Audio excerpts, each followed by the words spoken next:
আগরতলা উদয়পুর মাতাবাড়ি গেলাম, মানে আমাদের বড় মা ত্রিপুরেশ্বরী মায়ের মন্দিরে গিয়েছিলাম, যে ফটো উঠেছিলাম কিছু। তো এই ফটোগুলা দেখুন, বাবু মা আর আমি।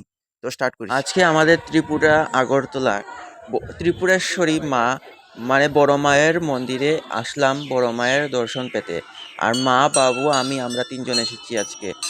আর এখানে দেখতে পাচ্ছেন শিবজির বটগাছ। তো এখানে পুজো করে আসলাম, পুরোহিতকে পুজোর জিনিস দিতে, মানে আমাদের যে ফুল আছে ভোগ দিতে। তো এখানে পুজো করে সামনে ফাইনালি এসেছি। আর এখানে তো অনেক ভিড়, প্রচুর দূর দূরান্ত থেকে অনেক মানুষ প্রতিদিন আসে যায়, যাতায়াত করে আর কি। মাতা ত্রিপুরেশ্বরী যেহেতু তেনার মন্দির, তো বলে কথা প্রচুর মানুষের ভিড় তো হয়ও। আর এখন আসলাম পুজো দিয়ে, হ্যাঁ, পুজো দিয়ে আসলাম এখন মায়ের দর্শন পেতে। এখানে পাপীরা কিন্তু এসে মায়ের দর্শন পায় না। দেখি আমি পাপ করেছি না কোনো, আরে পূর্ণ করেছি, আমি মাকে দেখতে পারছি।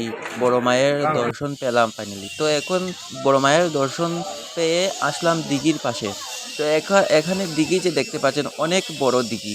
আর এই দিঘিতে অনেক মাছ আছে, আর কচ্ছপ আছে, অনেক মাছ কচ্ছপ এগুলা। কিন্তু আমার মোবাইল তো ক্যাপচার হচ্ছে না। আর এখানে মা আর বাবু দেখতে পাচ্ছেন, এই যে মা ভিডিও করছেন আর বাবু দাঁড়িয়ে আছেন পাশে। তো মা, বাবু আর আমরা তিনজনই এসেছিলাম।